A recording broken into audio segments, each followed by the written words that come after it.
Madam, video is freeze.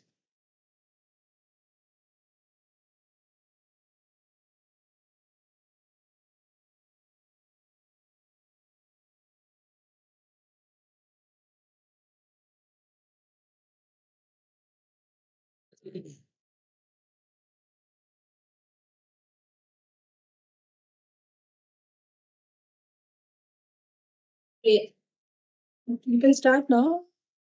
So Yes, madam, your connection is okay, right? Because the video got freeze. I got disconnected for some time. Okay. So I am Dr. Nilotpala Pradhan. So on behalf of our Jigyasa team, I extend a hearty welcome to you all, and my namaskar to you all who have assembled here to celebrate the National Technology Day for year 2023.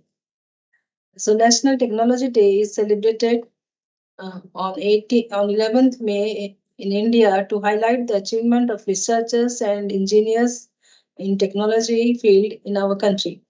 National Technology Day has a very prestigious history, and our former Prime Minister of India, um, Shri Atal Bihari Vajpayee ji, established a National Technology Day in 1999 to commemorate the Pokhran nuclear test done on this day in 1998.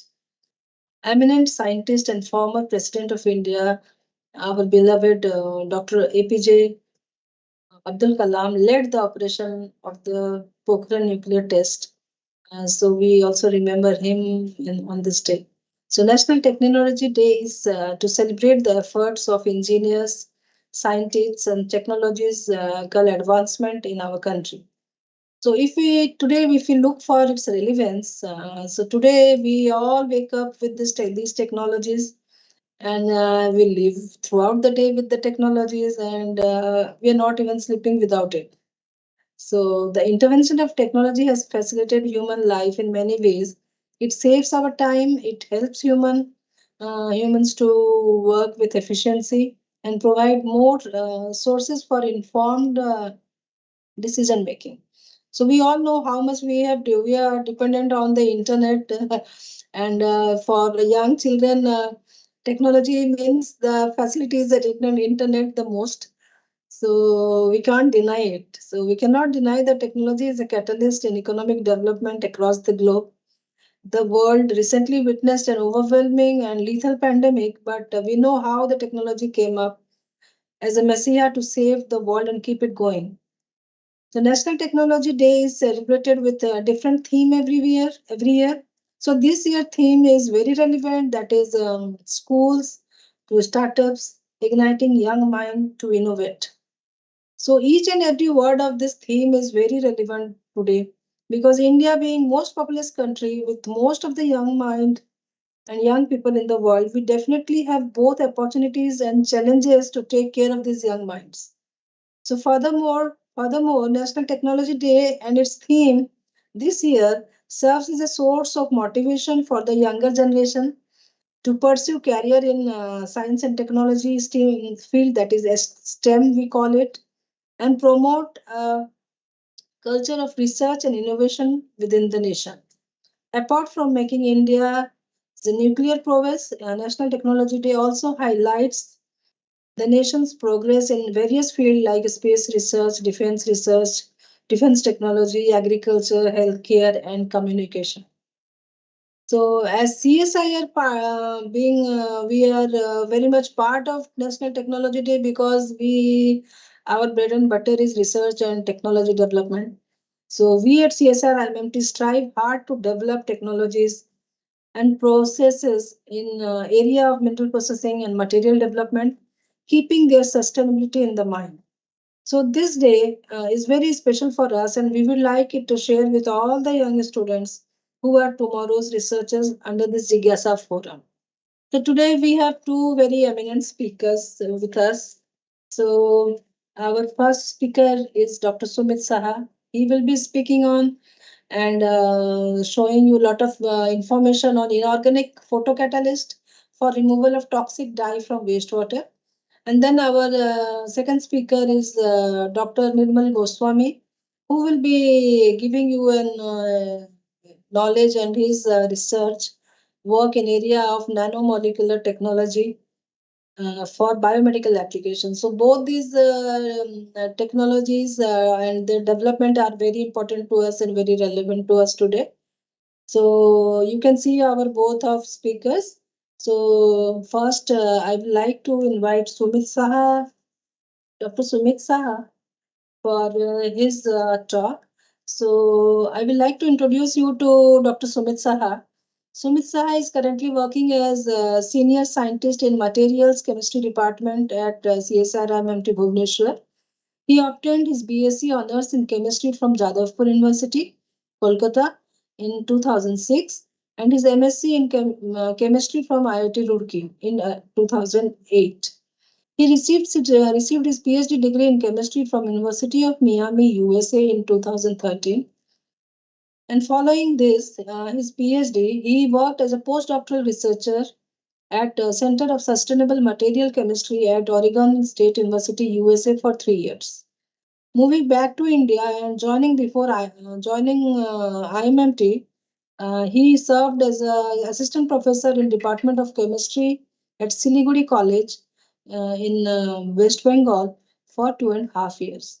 So his research interests include synthetic, inorganic, and organometallic chemistry and material chemistry.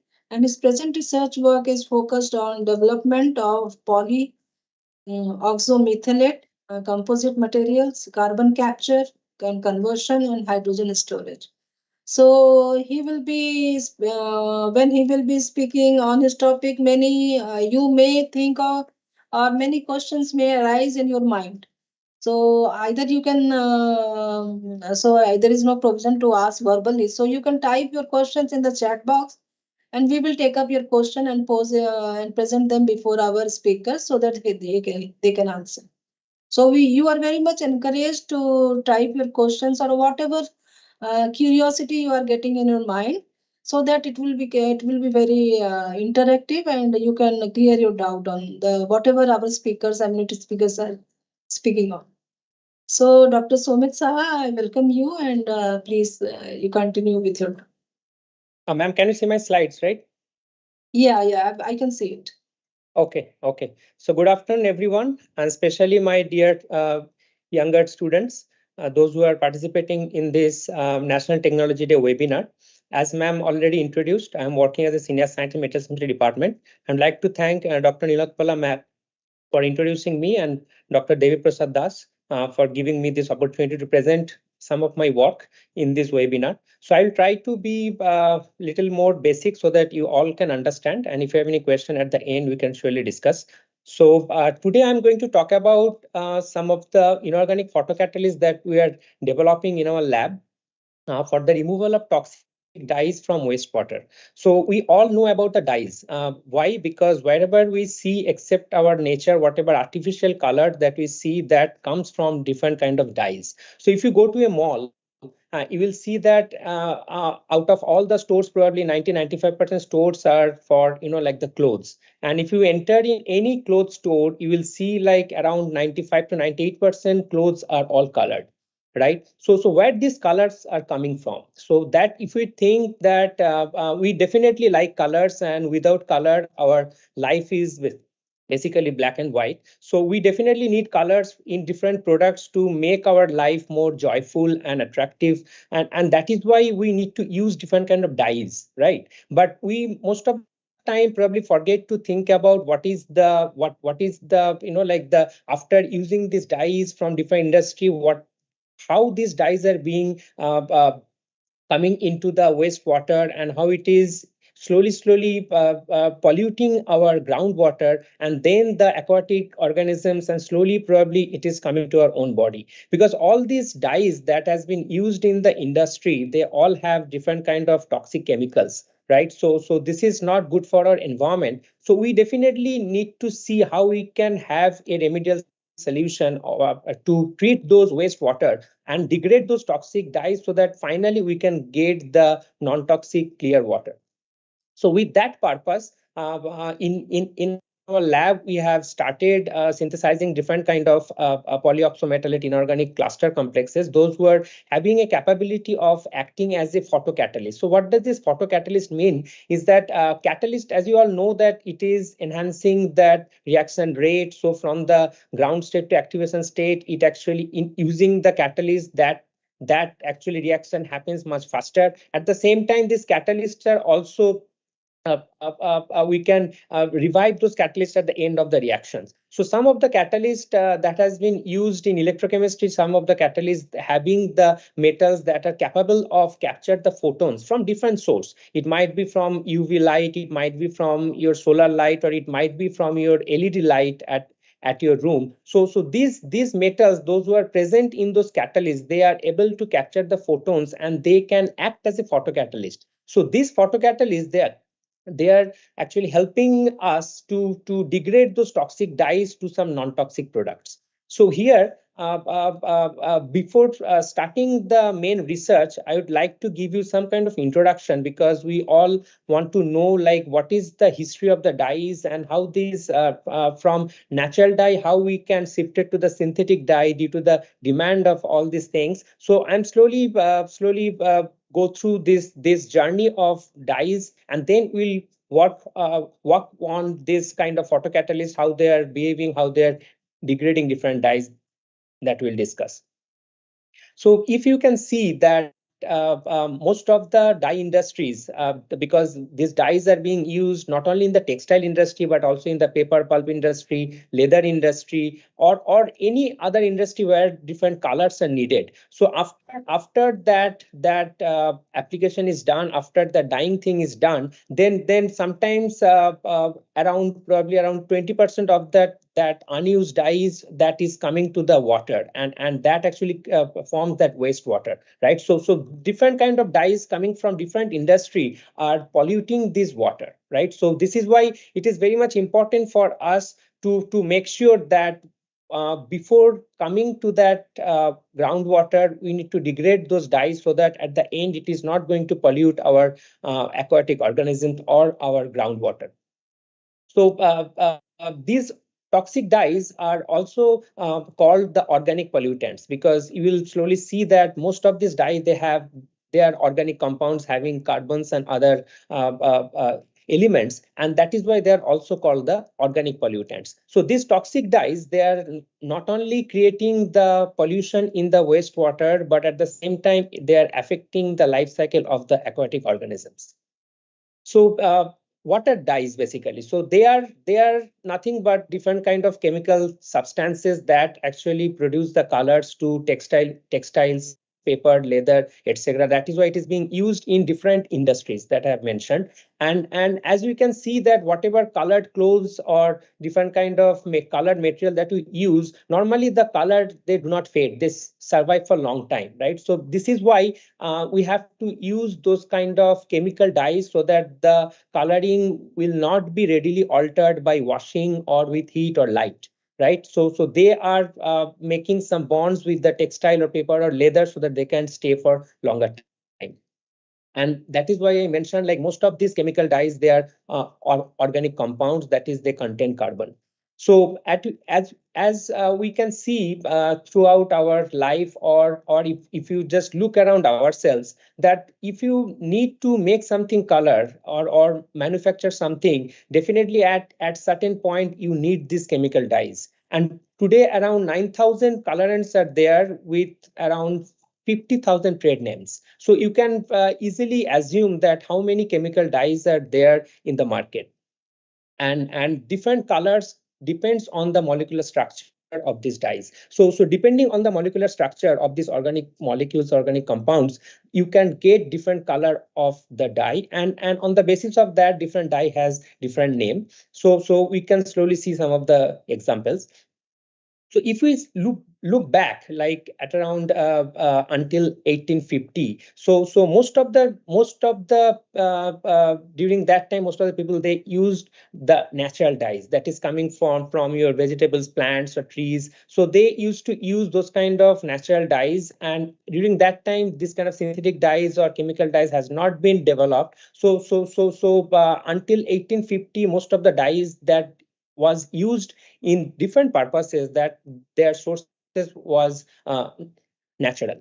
So as you can see, also it is important to note here that this dyeing method, so it is not something new. So around, like, it is around 4,000 years old, because in the history or literature it has been showed that those Egyptian tombs, they have those different kind of dyed fabric that has been found. Okay, so we can assume that how long history these dyes have. And during that time, there are two most common natural dyes were there. One of its name is alizarin, another was is indigo. So these two dyes, they have very major significance, and they have the natural sources. So this alizarin dye, they have been collected from the plant named madder plant, and that color of the dye is alizarin, and you can see the structure of this dye. Slowly people has also found out its chemical structure. So the and surprisingly, this dye has been extracted from the roots of this plant, right? So it is also very surprising for us to find out, like, how people at that time, they explore different kind of natural resources. So they found that this kind of dye is coming extracted from the roots of this madder plant. Similar, and another popular dye at the time was indigo. So indigo dye was named after the plant, which is named is indigo. So that kind of indigo dye, the color is blue. So that indigo dye was extracted from this indigo plant, and you can also see the structure clearly. These two different dyes showing different color, that means they have two different structure, as you can see here clearly. So as I mentioned earlier, that the color of the dye depends on the molecular structure of that particular compound, and slowly varying different kind of structure or functional group, you can also change the color. And nowadays, that is why you can see plenty of different variety of colors, because now in those dye industry, chemical industry, they are developing different kind of shades of colors. Suppose in the red, you can get different shades just by varying different chemical structure. So it has been developed quite a lot.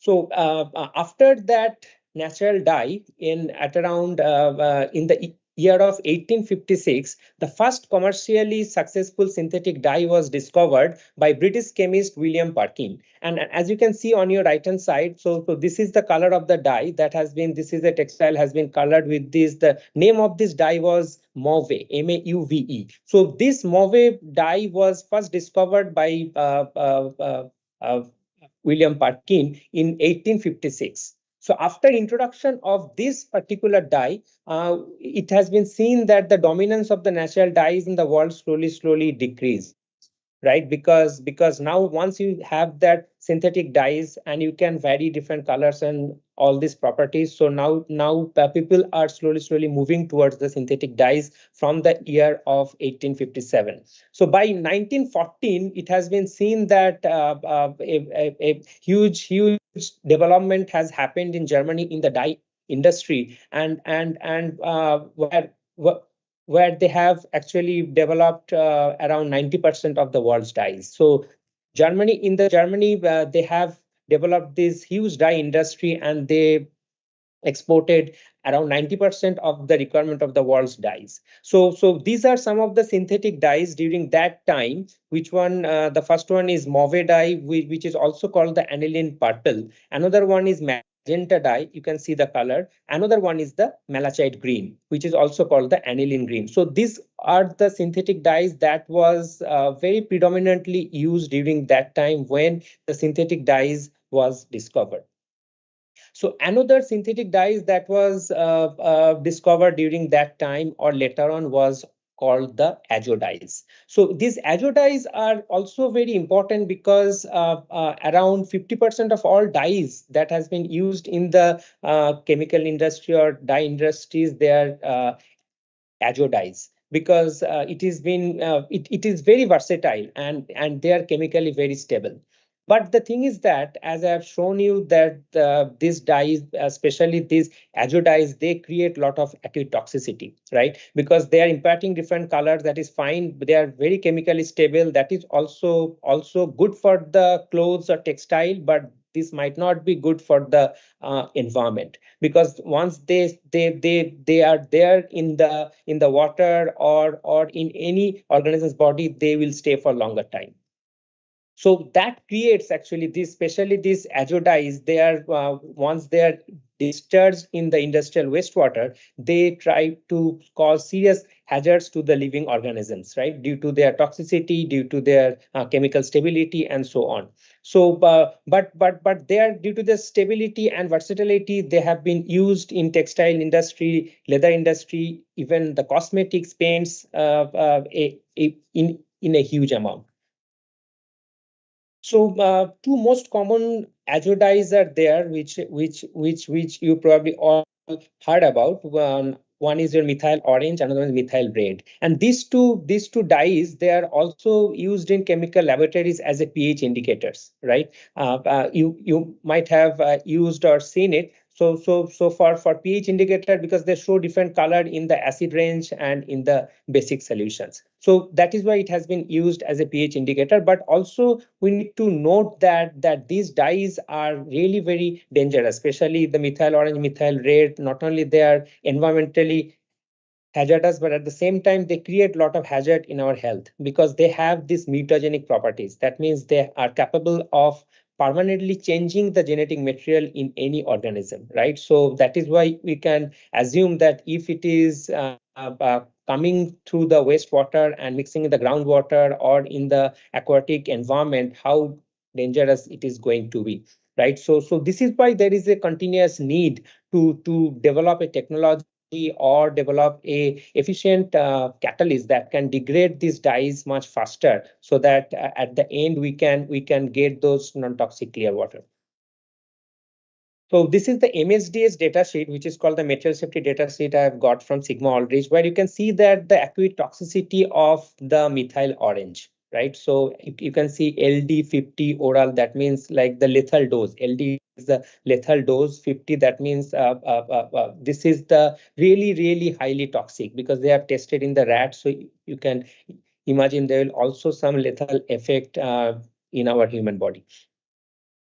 So now I'm going to move on to the materials part that we have started exploring, and these are all classified under this polyoxometalate complexes. So these polyoxometalate complexes, they are nothing but these anionic clusters. So as you can see, there are different kind of names like the Kagan, Weldhausen, or Lindqvist, but these are nothing but metal oxygen clusters. Clusters means you are having multiple unit of similar kind of metal oxygen unit, right? So here that is why it is called your anionic clusters, and most of these polyoxometalate complexes, they are made of the d block elements. So I'm going to talk about these materials that are composed of either molybdenum, tungsten, or vanadium, niobium. But today, that in my talk, we are going to talk about the catalysts that we develop that have this tungsten atom. So you can see this, the beauty of these d block elements that you already know in the periodic table. They have the capability of d transition, and they have been used in different photocatalysts or electrocatalysts. So this polyoxymetal material, the beauty of this material is that they are high nuclearity complexes, and they have various oxidation states, right? So they are having strong oxidative or reductive properties, and in a same unit you can have multiple metal atoms, right? So that is the beauty of this thing. That's why they are able to work as a very efficient catalyst, because they have multiple metals. So multiple metals point of view, they are working together, and they make this catalysis process much more efficient. And at the same time, due to having this high negative charge, they also try to readily interact with the cationic entities nearby them in the chemical reactions by electrostatic interaction, and that is why they can easily functionalize the surfaces or the particles. Because as you can see, as I mentioned, this polyoxometalate cluster that you're seeing, they are all anionic. So definitely they will be having an interaction with the cationic entities. So this kind of chemistry is going on. So that is why they are easily, they will be able to easily functionalize the surfaces. And as a result, due to that, either they do the functionalization either by additional inorganic fragments or by organic substrates, right? So that beauty is there in this kind of polyoxometal complexes, where you have the negatively charged anion, at the same time you have the cation as a counter ion. So now if we go little basic, that these polyoxometallic complexes, there are two types. One, we can say the isopolyanion, where you have the same metal atoms. So these are the kind of the entity that shows that this particular entity in the center, suppose, or on the right, it is made up with the one same atom. So in the middle one, it is made up with the tungsten only. On the right hand side, made up with the niobium only. So this kind of cluster where there is no heteroatoms is present, they are called the linguist polyoxometallate. So the name might be a little bit of tricky, but you just realize that this polyoxometallate is made up of similar or same metal atoms. So here you can see this is W6O19. That means in this particular polyoxometallate cluster, you have 6 tungsten atoms and 19 oxygen atoms. So all these tungsten atoms, they are not connected to each other, but they are connected via oxygen bonds, right? So each tungsten atom is connected to oxygen, then that oxygen is connected to another tungsten, so on. So this is why they are going to have three kinds of tungsten oxygen bonds. One tungsten oxygen bonds are, we call it the mu, because oxygen, tungsten, oxygen, tungsten, so on. Another oxygen bonds is in the terminal, where tungsten oxygen bond is present in all these terminal section. Another tungsten oxygen bond is in the center, where oxygen atom is bonded with 4 tungsten atoms. So similarly here in this niobium cluster, as you can see, there are 2 niobium clusters are fused together, having total of 10 niobium atoms. So these polyanions, they are having a metal and oxygen framework. So that is the beauty of this thing. They are all kind of metal oxide, but they are having multiple metal atoms, multiple oxygen atoms, and without having any heteroatom in this isopolyanion. And due to having this high charge density, they also shows protonation both in solid state and the solution. So that is the beauty of this cluster, because due to having the high charge density, they will be able to protonate. And they have the strongly basic surfaces, which means they will be definitely attractive units for building blocks, because they have basic very strong basic oxygen surfaces. So they will be able to attach with other moieties. Another classification of polyoxometallate was heteropolyanion. In the previous slide, you see the isopolyanion, where you have only one metal atom, which is tungsten or niobium. But here we are incorporating another heteroatom, which we call X. X is nothing but either phosphorus or silicon or arsenic or sulfate or phosphate. So here in the heteropolyanion, there are around 4-5 classifications, but the most common is the Kegin one, because in the literature it has been shown that this Kegin polyoxometallate having either phosphorus or tungsten as heteroatom. If it is M is tungsten and X is phosphorus or silicon, then it is called either phosphotungstate or silicotungstate, or phosphomolybdate or silicomolybdate. This Kegin cluster, they have been shown in the literature having excellent photocatalytic and electrocatalytic properties for different purposes, not only having the hydrogen generation or having the carbon dioxide conversion or maybe the dye degradation. So they have been used for different purposes. Okay. So out of all these 4-5 heteropolyanion, Kegin polyanion or Kegin polyoxometallate cluster, they have been used much more for different applications.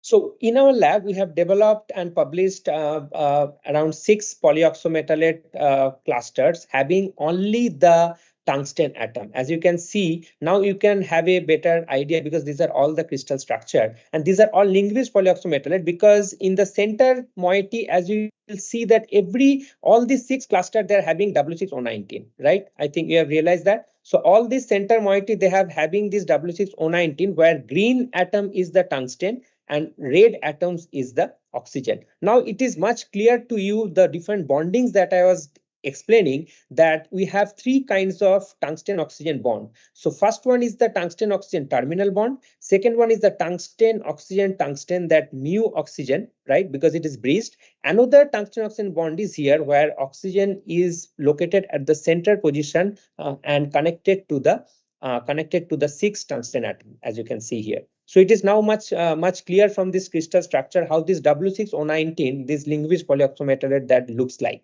So now what we have done, that we have changed the different counter cations. Now you can see surrounding this W6O19, we have slowly increased the bulkiness of the counter cations. The first one on your left on the top is your tetramethyl. Then we have done here, you can see the tetrabutyl, bottom one in the center, right? Then you have methyl triphenyl. Slowly we are incorporating little more bulkier groups such as your phenyl group. So methyl triphenyl, and then you have allyl triphenyl, then you have butyl triphenyl, and then benzyl triphenyl, right? So we have developed all these 6 different kind of linguist polyoxotungstate material having different counter atoms. So that is the beauty of this thing, that keeping the center moiety, this is W019 2 minus. Now it is now a neutral cluster, because W019 having 2 minus, 2 negative charge, and 2 phosphonium atoms. pH3 we know neutral, but it is pH4 type. That means PMe4 type, so having 1 positive charge. So these 2 phosphorus atoms, they are giving 2 positive charge, making the whole cluster neutral, right? So this is how, by changing different cationic moieties that we have mentioned earlier, we can change different kind of catalytic properties of these linguist clusters. And this is the scanning electron microscope images of all these different clusters, just to showcase how these clusters look like, different morphology and different properties, that you can see that they are very much oriented symmetrically and things like that.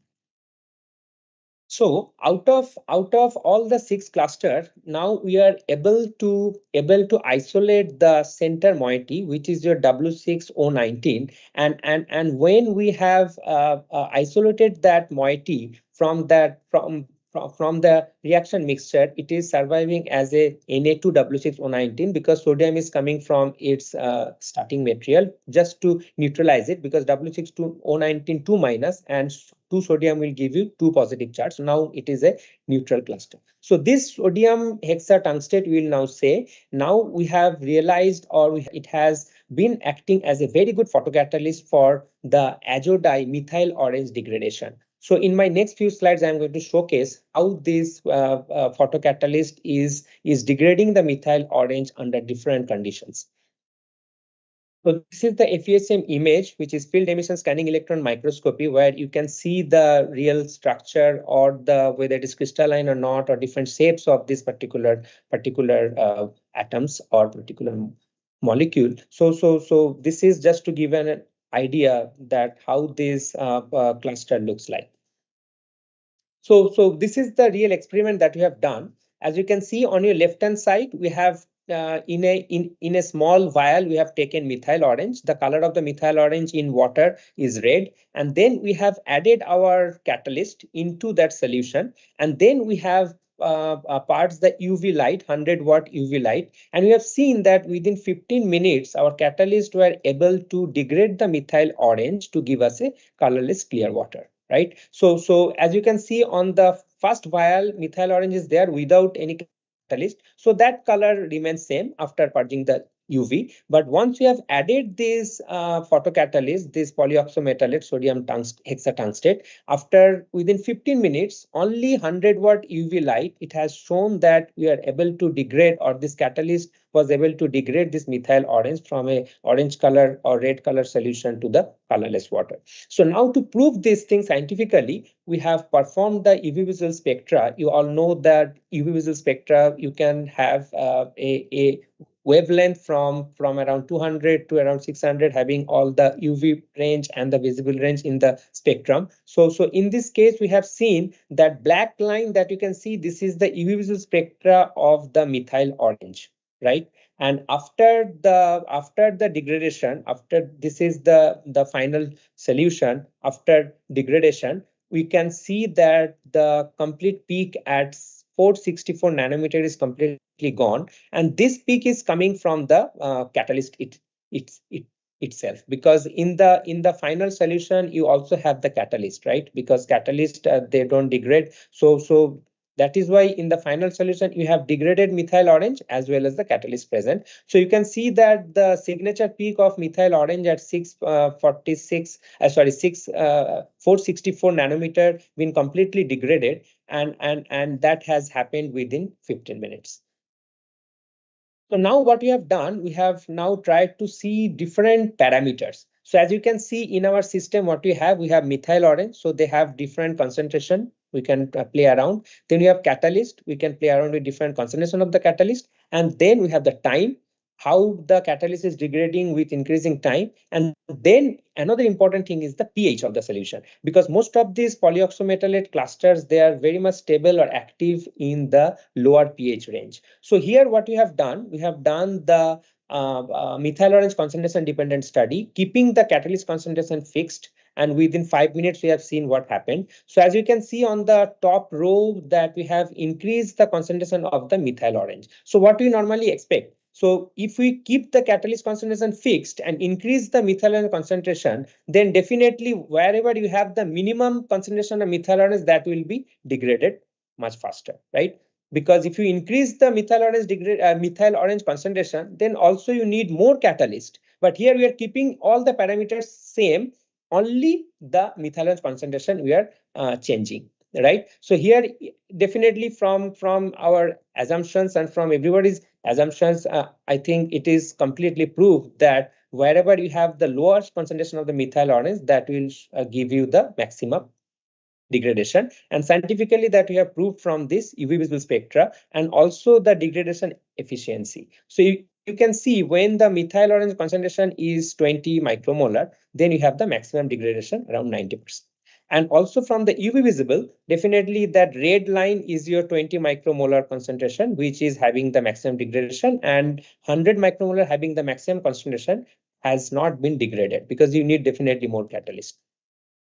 Similarly, now what you have done, now in the second experiment, you have changed the catalyst concentration throughout all the vials, keeping the dye concentration fixed at 50 micromolar, and then we have parts the UV for 5 minutes. So time is fixed, dye concentration is fixed, we are changing the catalyst concentration. So definitely it is our everybody's assumption that once you increase the catalyst concentration, definitely your degradation will be also much more, right? Here you can also see from 0.1 to 2, we have increased the catalyst concentration, and similarly we can see the maximum degradation happened at the maximum concentration of the catalyst. And we have done the similar experiments where you can see that once we have increased the catalyst concentration at around 1, it is giving the maximum degradation. Once we are increasing little bit up to 2, that part of the catalyst might not be needed. So within 1 milligram per ml catalyst concentration, the purpose is being solved. But from the UV visible, you can see that once we are increasing the catalyst concentration, this brown line having the 2 milligram per ml catalyst concentration giving you the maximum degradation, and the black line is the control. That means you have just started with the 0 concentration of the catalyst.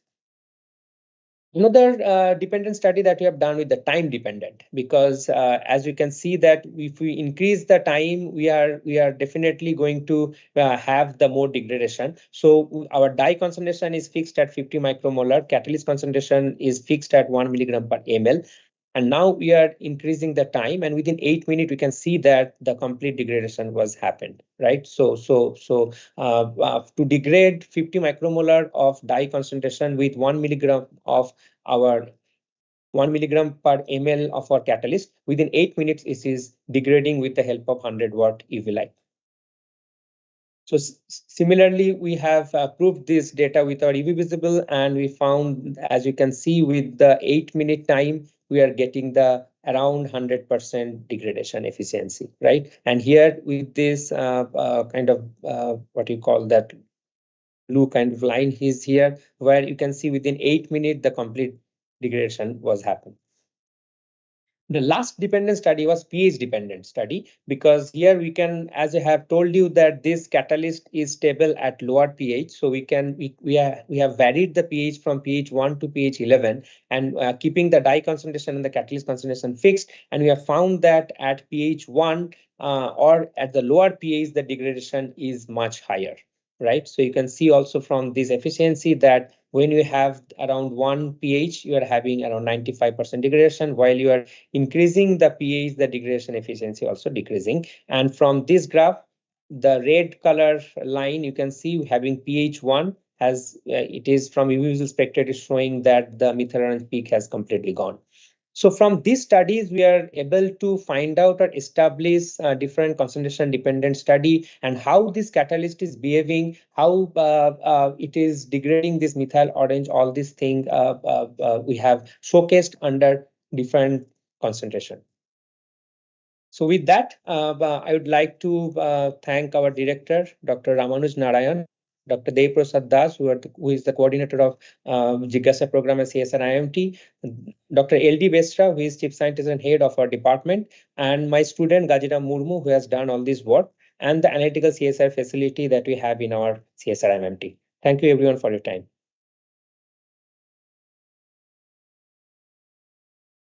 Thank you, Dr. Sumitsa, for such a simple presentation which a student will be very easily understand. Thank you for making it very much student friendly. Thank you. So Thank you, ma'am. all the students will appreciate.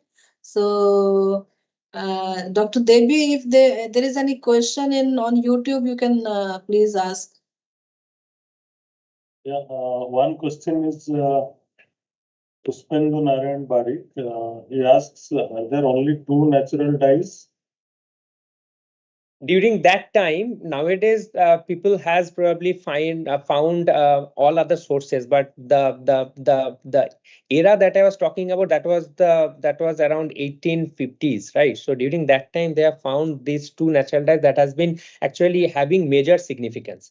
So they might have found other dyes from the natural sources, but these two dyes has been used most. So I have just showcased only these two dyes because it is not possible to talk about all the different dyes that they have discovered. But during that time, these two particular dyes, they are having major significance and used significantly.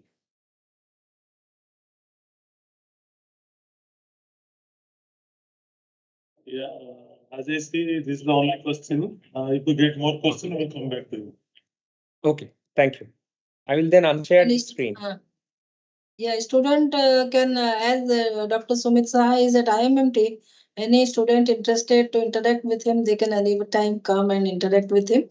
Or his email ID, you can write him questions and he will answer. He will be happy to answer. All the students are most welcome. Please visit us and we will be happy to interact with you. Thank you very much. So thank you, Dr. Saha. So our next eminent speaker is Dr. Nirmal Goswami. So I would like to introduce you to him.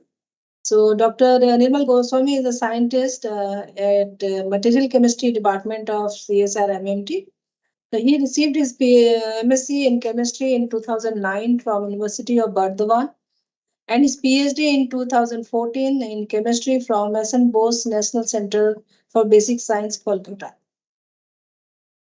He has been a research fellow at National University of Singapore from 2014 to 2017 and also a research associate at University of South Australia from 2017 to 2019. And he received an honorary adjunct research fellow position from University of South Australia and honorary adjunct fellow position from University of Adelaide, Australia. His research program focuses on development of functional nanomaterial, including highly pure, ultra small metal nanocluster and their composites. And his group is also actively involved in area of biomedical application of functional nanomaterials such as antibacterial therapy and biosensing. So all our both the speakers do a lot of very advanced work, but as we have requested them to make it student friendly, so they are coming down and making it more understandable to students. So Dr. Goswami, you can upload your slides and interact with the student. And students are requested if they want, they can pose their questions in the YouTube chat. So am I audible? Yes, yes. So thank you, madam, for the introduction, and thank you, Dr. Das, for giving me the opportunity to deliver this presentation, especially to the students. And before I start my presentation, I think I should thank Dr. Saha for giving such an excellent presentation. Especially it is so simple to understand for me, even though I'm not working in his field, but I still can understand. I hope that all the students listening to this presentation has also grasped some knowledge from his presentation. So in my talk today, I'll be discussing about nanomolecules. It's the kind of molecules that some of you probably use in your lab. At least the techniques that we use in our lab also can be used in the school lab. So what we do is actually we build material like this one. You can see from here, and also we build methods to prepare different types of this type of nanomolecules. And if someone give us any sample and ask us that what are the let's say toxic metal ions or some chemicals are in this sample, by using this material we can test that and tell you what are this particular metal ion in this particular solution.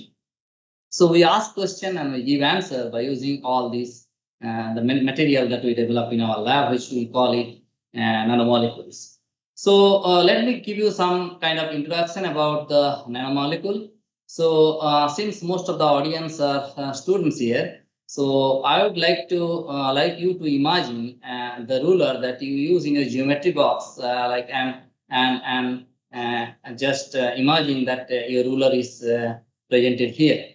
But your ruler is in centimeter scale, but what I am showing here is actually kind of 10 to the power 9 times smaller dimension than 1 centimeter, so which is in nanometer scale. So if you go from like let's say centimeter to nanometer scale, basically one of the thing that I can give example is like human hair, which probably you can see through your eye, and you can better see it in light microscope. So this kind of domain we call a macroscopic domain. Okay, so if you go beyond this domain, like a little bit of smaller than human hair, which you cannot see in your eyes, but you can definitely see it in light microscope. So or maybe in your mobile camera nowadays is the magnification limit is very high, so you can see some kind of cells. Or even if you go a little bit of even lower dimension, you need electron microscope, and there you can see like proteins like antibody. And then we have like domain, this is called the nanoscale domain, and probably I'll be talking about more about this domain, as well as the kind of a smallest limit in terms of chemistry, not in terms of physics, that you can go till molecules or even atoms, and this domain is called molecular domain. So in our research, what we do is we basically combine these two domains, the molecular domain with the nanoscale domain. So we develop material which are in the nanoscale range, but we define them as a molecule, and we get property just like molecule. So our main job is to develop nanomolecules with defined structure and composition, so that we can get molecule-like properties, and so that we can apply them applications such as biomedical application. Now, I want to make this thing very simple. So before I talk and give example of the nanomolecules, I just want to highlight some of the common molecules probably you all know. At least you read in your textbook. So don't look at all this structure. Probably you know all these things. All are in your textbook except this one. So this is a little bit of complex molecule, which is we call dopamine. But just look at these two structures. So this is water and this is H2O2. So the difference between these two things is one oxygen atom. So if you look at these vials, if I don't write that this is water and this is H2O2, and if I ask you to drink, you will be confused. You will probably think the water is only there. But you change one atom and you see suddenly the drinkable material is not at all drinkable. You just change one atom. But when I say what, you will recognize, okay, this is a molecule which we all drink in our daily life.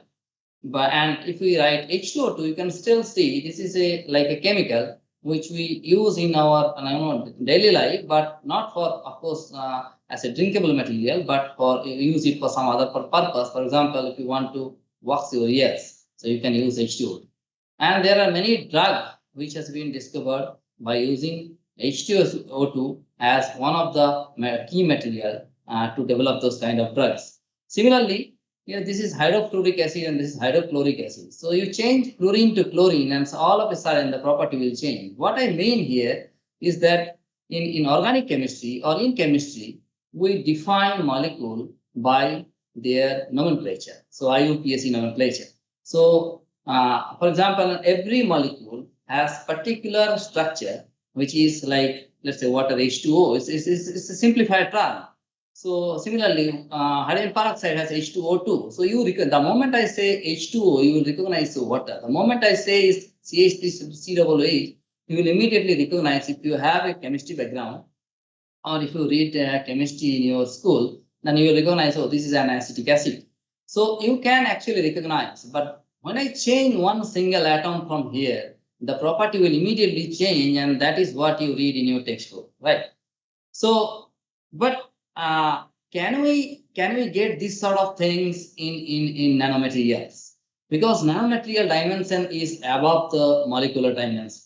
So nowadays there are like plenty of method, like synthetic method, through which you can develop highly pure, highly crystalline and monodispersed nanoparticle. For example, this one, the Turkovich method, which was developed in 1951 to make highly monodispersed gold nanoparticle. So this is the gold nanoparticle color. You can see this is a 13 to 14 nanometer gold nanoparticle. This is highly monodispersed. You can see the size of these nanoparticles are almost similar, and it has like a ruby red like color. And this is developed in 1951. And nowadays you can get even more precise. So you can see this gold and silver nanorods and nanoprisms and nanoparticles. And you can see you cannot differentiate between these two particles. It's very, very difficult. I mean, you have to go really, really higher domain to see the actual difference. So this is very, very fascinating. Even if you want to, let's say you are not working on nanotechnology, but still you want to use some kind of nanomaterial for your, let's say, school application, you still can order a gold nanoparticle through. There are various companies which are making this nanoparticle and selling it, and one of the companies like this one. So you can get very, very precise size gold nanoparticle, even other nanoparticle like magnetic nanoparticle or quantum dots, or you name it. You will get almost highest precision in nanomaterial synthesis. But these materials are also used for various applications. So what is the problem of this particular nanomaterials? So although they have diverse applications, starting from sensing to catalysis to a lot of biomedical application, for example, photothermal therapy, photoacoustic imaging, you name it. So there are plenty of applications nowadays for nanoparticles. But the problem is, let's say if we want to use it for in vivo application, and each nanoparticle you imagine as one pill. So I give you 5 nanoparticle and I want you to take it in your body. So and you take it and then you get ill. So then you will not realize actually out of these 5 particles which is actually making you ill. So you don't know, because although they are size wise they are almost similar, but there are still slight difference. Like if you take this nanoparticle as individual one by one, you will recognize, okay, this particular particle is making me ill, so this particular material is toxic. So that kind of precision is still not there. Like molecule, when you change from water to H2O2, that the property changes. That atomic precision is not there, still not there in nanoparticle. Also, these nanoparticles are prepared by some organic ligands, like some organic molecules that you use in your laboratory. So, but that organic ligand you can't see on the surface, even if you use very high-end sophisticated electron microscope. So we don't know what is in the surface. So to get the total structure, to realize the surface structure as well as total structure, it is very, very important to know their actually crystal structure. So, but it's very, very difficult to crystallize them. So we need some kind of nanomaterial which will have kind of a precision like molecule, so that we can precisely use them for biomedical application. And that is why the concept of nanomolecule came up. So let me give you some example of nanomolecule. So if you look at the scale here, like from 1 nanometer to like 3 nanometers, so all the nanomolecule will have size from like 1 to 3 nanometer.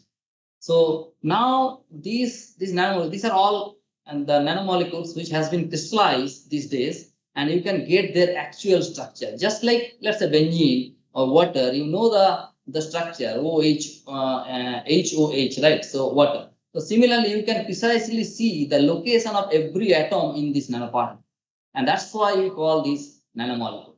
And the beauty of this nanomolecule is like the moment you change one or two particular atom, like for example this one, this is AU23, like just like your benzene is C6H6. Similarly, we are also nomenclaturing them like this, AU23, and this is just ignore this thing. You can consider this RSH, which is a thiol ligand, and this is a 16 number of ligands are there, and 23 number of gold atoms are there, and you can see the precise location of the gold atom.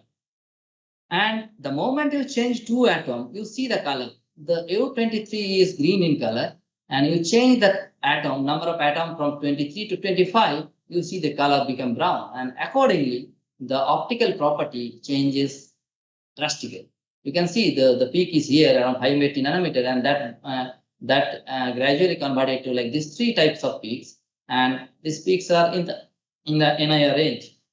So what happens if you go beyond this dimension? Of course, you get nanoparticles. So nanoparticles you get if you go beyond this 3 nanometer dimension.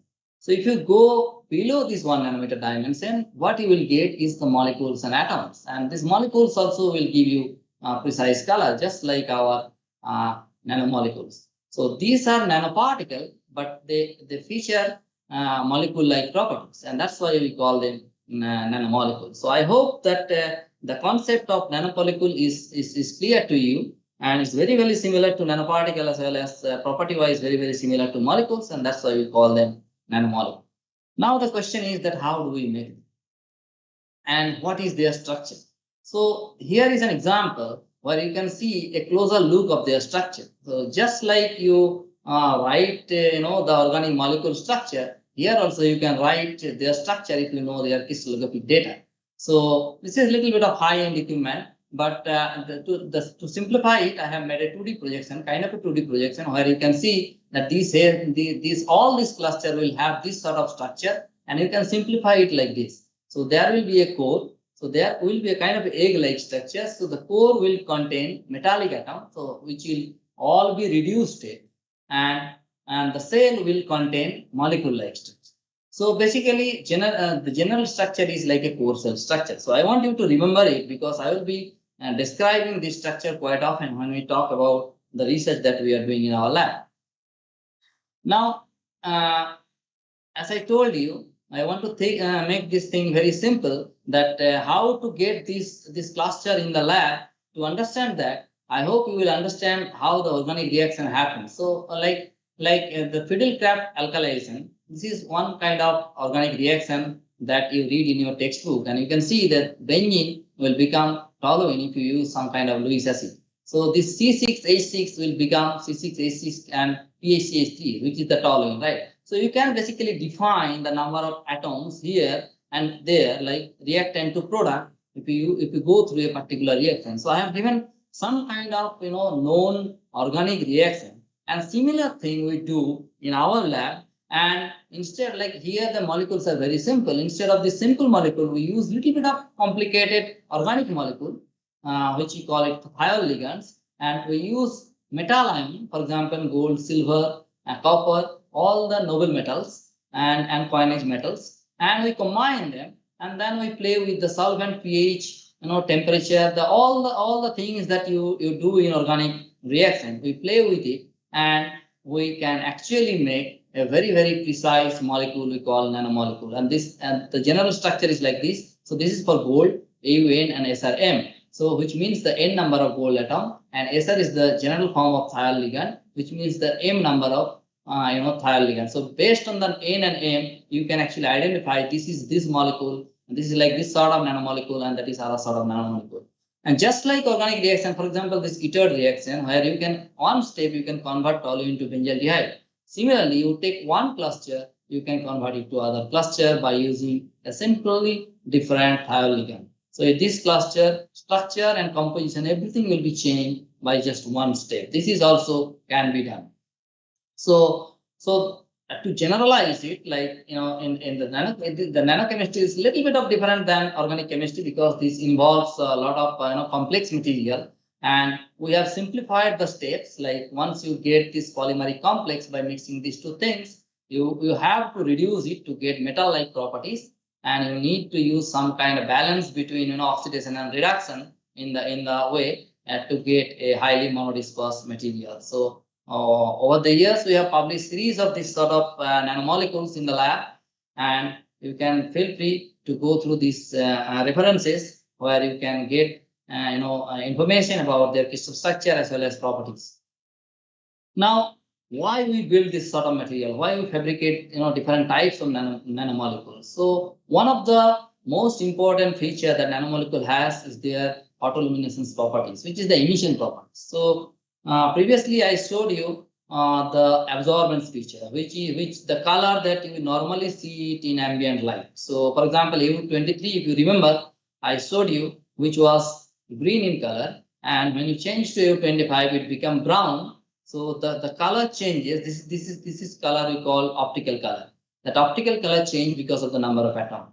But when you see it under UV light, so basically when you excite them with some sort of light, could be UV light, could be visible light, and then you get a different color, and that color is called emission. So when the color comes, when the radiation comes from the excited state, I don't know whether you have read the Jablonski diagram or not. So in a molecule will have different types of energy states. So basically, if you shine light on a particular molecule, the molecule will absorb light and it will go to the excited state. And from the excited state, eventually it will come down and release some sort of energy. It's like if someone make you angry, you get a lot of words from that particular person, and then you become angry. And then you release something, you release in different way. You probably can say some other things to that particular person, and you will become cool. So you release something in a various way. The energy that you get from that particular person who tell you something, and that kind of release energy you capture by some detector, and that energy is the radiative energy, is called the fluorescence or the emission. So the emission color is very, very important for different types of applications, starting from bioimaging. So like if you want to image your cells inside your body, you need a molecule which will give you a fluorescence color. So these clusters actually give you fluorescence color. So how these clusters or how this nanomolecule will give you fluorescence, the mechanism is called aggregation induced emission, which we propose. So basically, if you remember the structure, that core cell structure, so this is the core.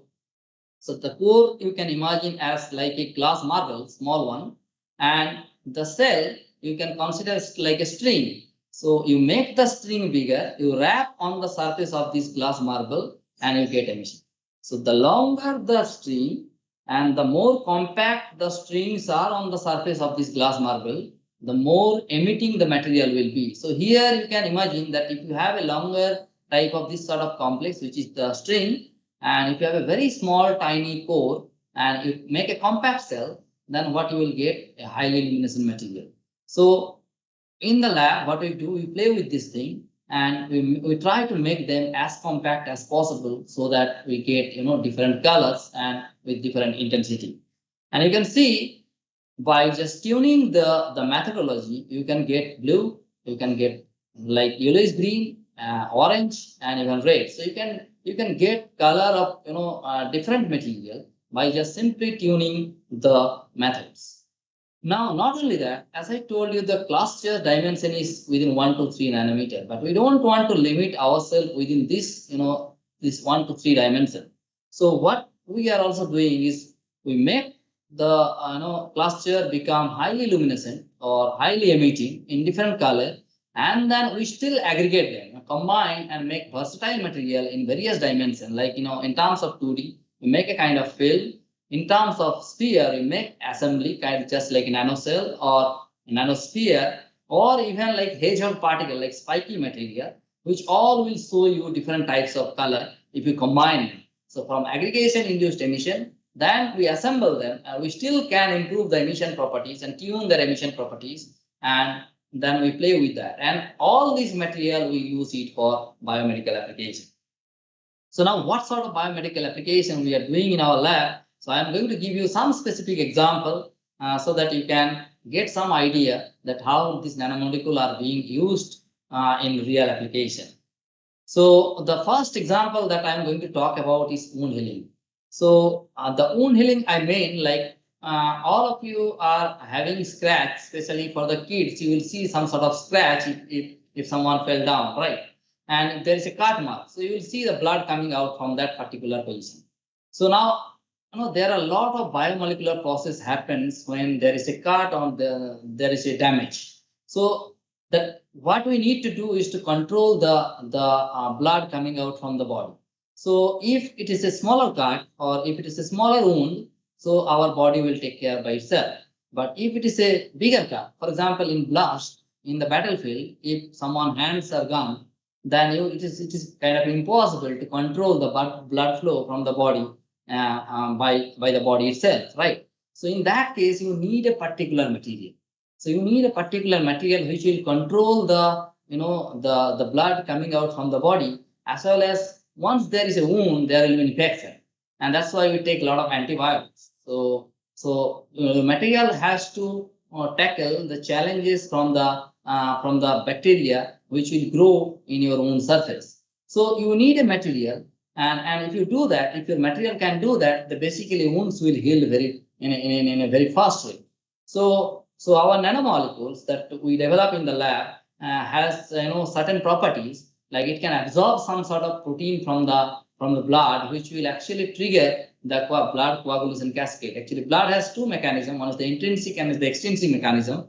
And with these two mechanisms, blood clot by itself. Now, to trigger that process, you have to trigger that mechanism, like the catastrophic mechanism.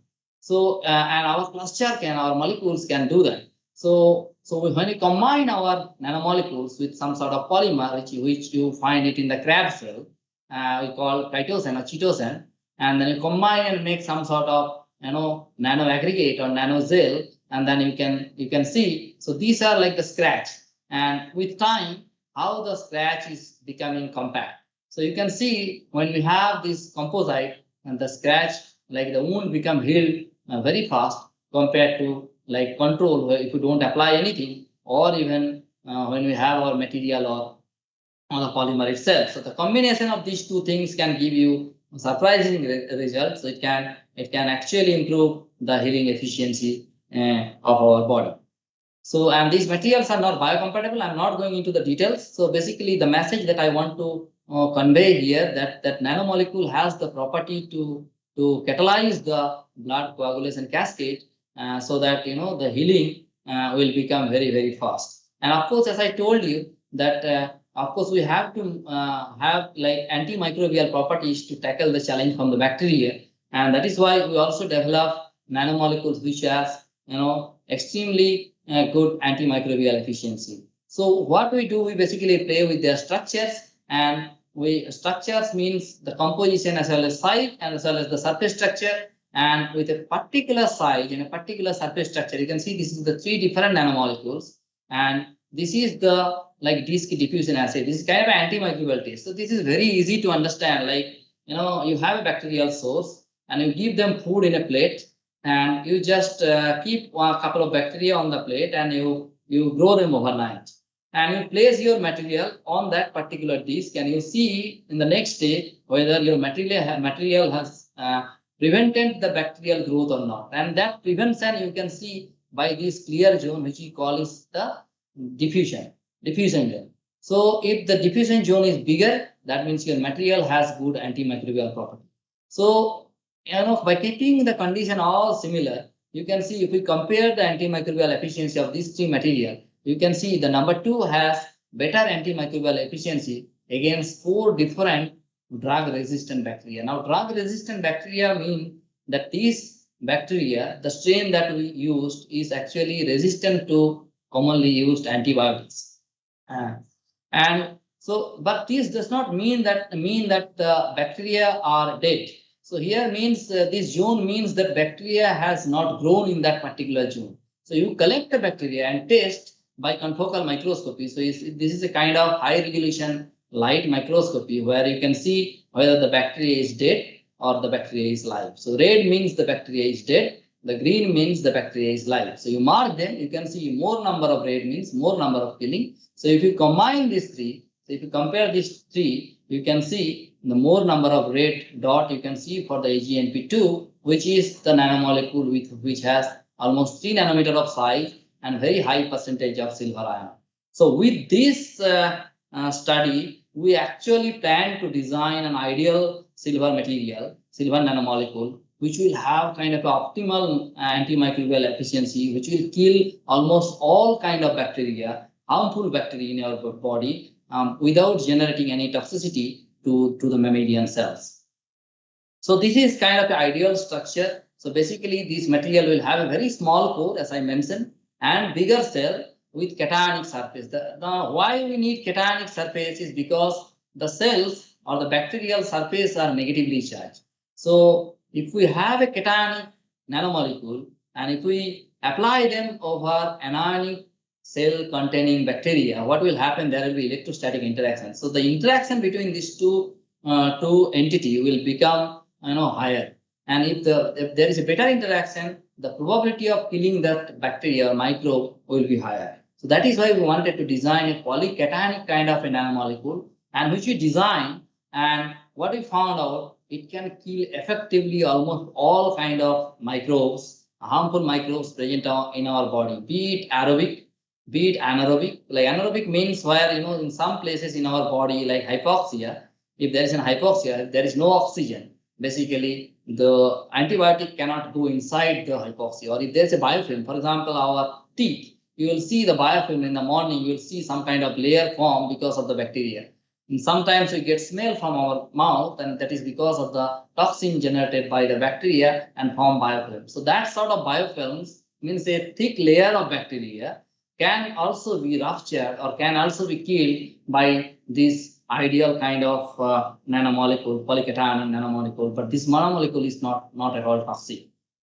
And now what we are planning to do, so we are making some sort of beads or some sort of pills out of these polycationic nanomolecules, but we have not yet tested them in real application, but we are planning to use them for targeted application. So these are some of the image that we are making. So you can see some sort of like homeopathic beads you can get out of this material, and you can apply them where there is an infection.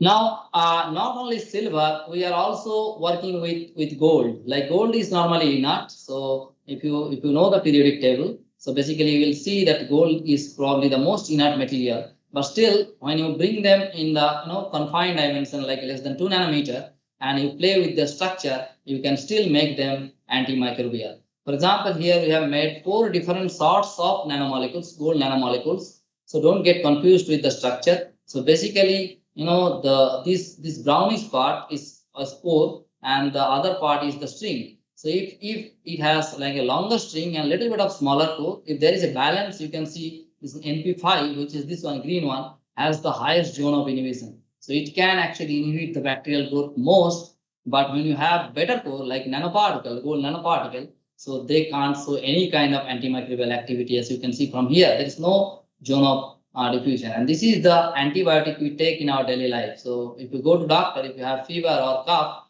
doctor will give you some sort of antibiotics, which contains either kanamycin or amoxicillin or some kind of antibiotic, and that shows a very high zone of diffusion. But the problem of this antibiotic is that if you use it regularly, our body can develop resistance. Actually, the bacteria in our body can develop resistance. So after a certain time, the same type of antibiotics cannot be used because these antibiotics, this commonly used antibiotic has one particular mechanism. So they kill the bacteria in one particular way. So, but when it comes to nanomolecules, they kill the bacteria in multiple ways. And because it kills multiple ways, it is very difficult for bacteria to develop resistance. And what we have shown is actually with the silver, not with the gold, with the silver, like normal antibiotic, bacteria can resist up to 4 to 5 cycles, but with our nanomolecules, cationic nanomolecules, bacteria can survive till 21 cycles.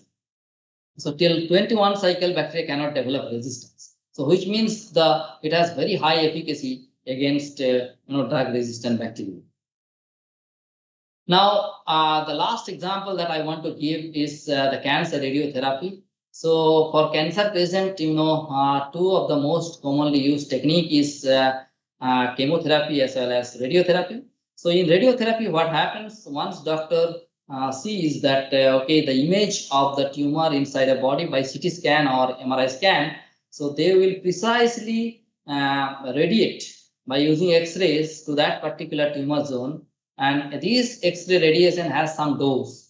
But unfortunately, the dose that doctor used to kill the cancer cell or the tumor can also kill the normal cell inside the periphery of the tumor. So which is not good. So to prevent that effect, but we don't have a choice as of now. So, but what we can do is actually we can reduce the dose of radiation by penetrating some material inside the tumor, and we can use low dose so that neither the cancer cell nor the normal cell will be damaged by the radiation. But because of the presence of these, these molecules which is present inside the tumor, so local radiation dose will become very high. Like for example, here schematically you can see that if you use X-rays of low dose, if these molecules are present inside a tumor, so these will locally generate a lot of dose. So basically this will only happen in the tumor environment, and then it will kill the tumor cell. So with this type of mechanism, basically you do not need to kill the normal cell. You just precisely kill the cancer cell, and this is why this type of molecules are called radiosensitized. Now, the X-ray will be absorbed more if the molecule has very high mass attenuation coefficient. So which means that it can absorb high amount of X-rays. So if your molecule has higher atomic number, so that it can absorb high X-rays, and then again it will generate a high number of X-rays or different types of radiation inside the tumor cell. So fortunately, gold has very high Z number, around 79, so which is a high atomic Z value. And because gold has very high atomic number, it can absorb actually very high amount of X-rays. And if we use nanomolecules, so what you can see is actually the gold can kill the tumor. Not only can kill the tumor, it also can prevent the growth of the tumor for a very, very long time, which is not possible without using the gold or with only using the radiation. So by this way, we can actually reduce the side effect as well as improve the efficiency. And that is why, but this is a very new area and we just started working on it. So, but there are many other areas. If you are interested, you can have a look of these recently published review articles where we have explained the application of these nanomolecules for different types of application, biomedical application. It could be used for like precise targeting, just like it will selectively go to the tumor cell, it will not go to the cancer cell, or it will selectively kill some particular tissues or organs. Whatever is required, you can engineer it by doing some kind of chemistry in the lab. So most of this work is done by our students. So I would like to thank them as well as the collaborators who has performed many bio experiments which are not available at IMMT, and my sponsors, which is CSIR-IMMT and CSIR. Thank you, and I'll be happy to take questions.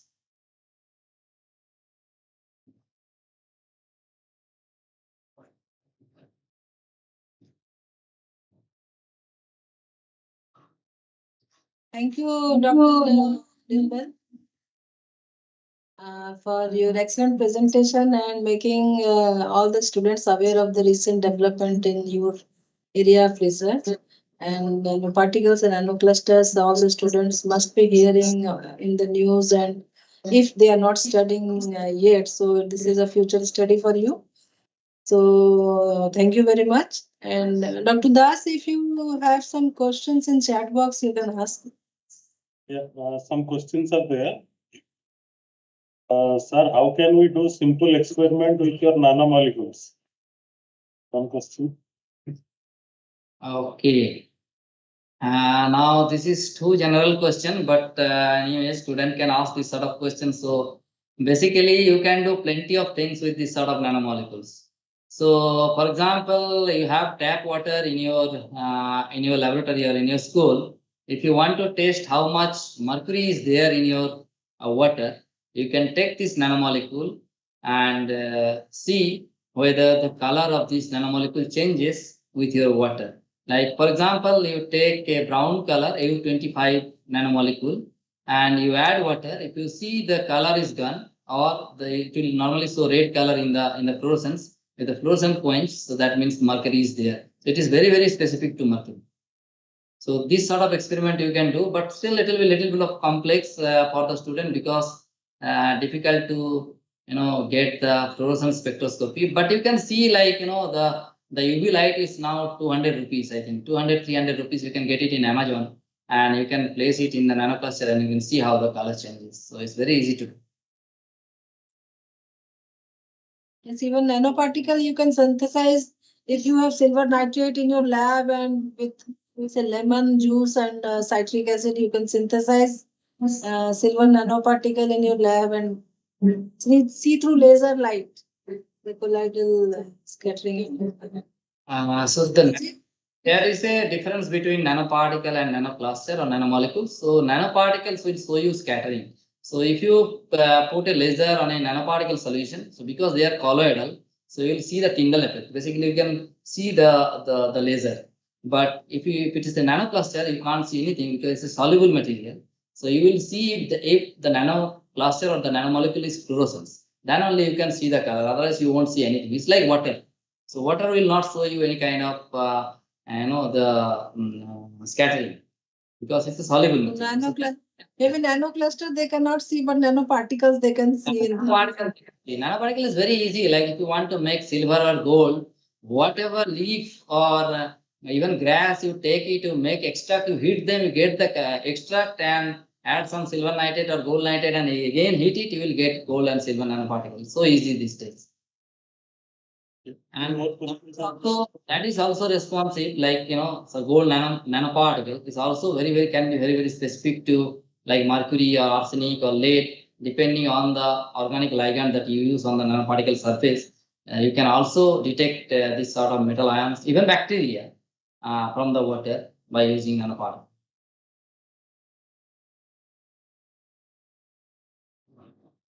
Yeah, few more questions. Can I read them? Yeah, sure. Pratik Tripathi, sir, in present days, the cost of gold is very much high. So using gold in biomedical science, will it be affordable or not? Yeah, fantastic. What does photoelectric Rayleigh Compton means? Okay. So let me address the first question. So the first question is, gold is expensive. Of course, gold is expensive. But if you look at the periodic table, when you use inorganic material in your body, you have to make sure this is inert. This is non-toxic. So once it goes inside the body, and that it should not cause any sort of toxicity inside the body. So it must have to be inert. And gold is probably the most inert material which you can find it in the periodic table. And that is the reason we choose gold. Now, in terms of cost, so let me give you an example. Okay, a bottle of gold, a very highly pure gold, 500 milligram around, is called 18,000. Okay, which we use it for our research, which is probably the highest pure material. Now, you have to use very little material. In biomedicine, you need very little material. And you can see these nanomolecules contains few atoms. So you can actually get plenty of nanomolecules out of one bottle of gold, which probably you can use it for, like, if you just consider one particular biomedical application, you can probably use it for 10 years. So the cost is not that high if you just think in terms of yield that you get when you make nanomolecules out of this gold solution. And what was the second question? What is the Rayleigh and Compton scattering and all this thing, Yeah, right? different type of photoelectric So, effect, basically- Rayleigh and Compton means. So scattering means, let me give you some example of scattering. So scattering means, first let me give you example in terms of light scattering. Then you will understand what is the electron scattering, and then you can understand what is the Rayleigh and all those things. So basically, when you shine light, if you have an object which can reflect the light, so the light will go in different direction. It will scatter in different directions. So this is, you can kind of visualize scattering. So put some dust in water and place some light. You can see light will scatter. Okay, so this is the scattering, normal scattering. Now, when you use X-rays, basically what X-rays does, it kicks out electrons from inner shell of the atom. So you are probably reading the atomic configuration of all these atoms, right? So when it kicks out electron from different types of orbitals, and then you will get kind of a Rayleigh scattering, and then this type of electron will again come to the environment and interact with the water molecule or the surrounding and generate lot of radicals like OH radicals or OHH radicals or O2 dot radicals. So these are called reactive oxygen species. So these are the molecules which will eventually kill the cancer cell, which comes because of this Rayleigh and Auger and this sort of scattering. Let me share with you the screen. Probably you will understand better.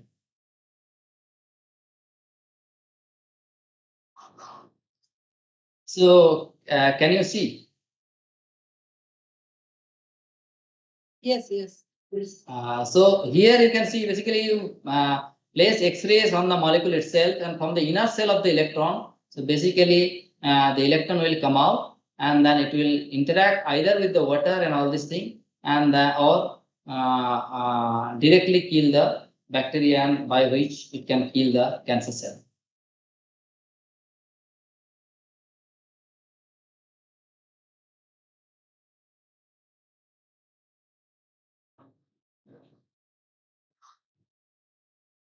Yes, Dr. Das, any more questions? Yeah. For Dr. Sumit or Dr. Sumit, Nirmal? for Sumit. Yes.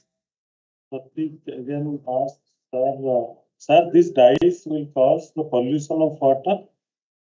How these dyes will cause the pollution in water? Okay, so all these dyes that I have talked about are mainly the toxic dyes. They're having those chemical substances. They're nothing but chemical substances, right? So these chemical substances, when it is coming into the water, as they are toxic, we are talking about that is polluting the water. But if we are using the natural dye, those chemicals are not toxic, that they are not polluting the water, right? So these toxic dyes having that chemical substances or the toxicity, when they are coming into the water and while we are drinking or coming in contact with our body, those toxic substances that is present in the dye, that is going to interact with our blood or interact with our tissue cell and all these things, and as they are toxic, they are going to have some harmful effect. So that is how these toxic chemicals or these toxic dyes, they are going to interact with our organisms in different ways, because different dyes have different toxicity, and that is how they are basically polluting the water. So clean water means you do not have any toxic chemicals into that water. But when you are using these natural dyes, they are not having these toxic chemicals, so therefore they are not going to interact with our body in a toxic way. And Anil Chobe is asking, what is the effect of UV light? What is? Wattage. Okay, so we have actually tried this experiment earlier in a really very high wattage, like 1,000 watt. So what we found that wattage has definitely an effect in like degradation of those dyes, because if you have more wattage, it should be like less time of degradation. But to our surprise, when we have changed from 1,000 watt to from our colleagues 100 watt UV lamp, we actually seen that the time has not been that much actually varied, because with 1,000 watt UV lamp, our degradation of methyl orange was done in 8 minutes. But when we changed to 1/10 of watt like 100-watt UV lamp, then we found that the degradation of methyl orange with our same catalyst is now 15 minutes. So only 7 minutes has been increased. But in that way, we have reduced much more energy efficient system, right? We have reduced much more wattage, 1/10. And now our process become more energy efficient. Instead of 1000 watt, now we are using only 100 watt. And we have seen that the complete dye degradation is happening only in 15 minutes. So that is the capability of the catalyst, how this catalyst capturing the minimum wattage of the UV lamp is going to be active and degrading that particular dye. So definitely there is a role of the wattage, but we should not be using like high wattage UV lamp, so that later on it can't be commercialized, because there will be a lot of barriers and things like that. So more energy efficient, because we have to solve those environmental problems or remediation with much more energy efficient problem. So it would be much better if our catalyst will work under the solar light, right? So we are now moving towards that thing, incorporating other elements like vanadium or silver into this tungsten, because as you can see that this tungsten clusters are active only in UV range, not in the visible range. So now we are moving forward with incorporating these metal atoms like vanadium or silver into our tungsten based polyoxymetallic cluster, so that now we will be designing those kind of photocatalysts will be active in the visible light. So that will be more attractive for the industry, or that particular technology will be much easier to be commercialized instead of using those UV lamp. Thank you. There is probably another question. Yes. It is like, it is not for you, it is for Nirmal. Okay. Is there any substitute for gold in cancer treatment? Yeah, currently people are using platinum, cisplatin. So it is even more expensive than gold. So there is a substitution, but till now, in terms of radiotherapy, I think these two materials are used, and there are some like hafnium-based material are also being used, which is cheaper than gold, but the efficiency of the hafnium-based material is not like gold. So of course, there are alternatives which are cheaper, but if you compare the efficiency, then I think you can replace gold by platinum only. So which is again more expensive. Okay, thank you. We are done. Okay, thank you very much. Thank you, Dr. Devi, for helping us with questions. And so we are coming to an end, Yes. and this was very fruitful. And Team Jigyasa of CSIR-IMMT is thankful to all who make this event a success. And I would like to extend my thanks to all of them who make it possible. First, I would like to thank our director of CSIR-IMMT, Dr. N. Ramanuj, for his permission and encouragement for this event. And I would like to thank our respected speakers, Dr. Sumit Shah and Dr. Nirmal Goswami, for making such an excellent effort to connect with the student with their knowledge in their area of research. Hearing them is always inspiring. So thank you very much. Thank you, madam. Yes, and we all are thankful to our Jigyasa coordinator, Dr. Deepikas, for his enthusiasm and his work, and whole Jigyasa team for organizing this event. And we are also thankful to Dr. Satyajit Rath, head CNEM, for arranging this online platform. And we are very much thankful to schools for who in such a short notice they communicated with their students and informed them about this event, so that the students were able to attend this event. And I will also like to thank CSR Jigyasa and Government of India for this very nice initiative on this for student development. And most importantly, I would like to thank the student, because they are the most important part, and without whom it would not have made any sense. So thank you, students, for taking part in this. So all the students who are listening now, and this is available on the YouTube. So you can also communicate to your friends, and also you can see it later also again. Please feel free to communicate with the researchers or Jigyasa team, so that we will be always be helpful for you to solve your issues or whatever query you have with for us. So thank you all.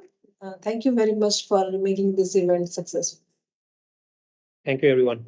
Thank you, madam. Thank you, everyone. So can we leave now?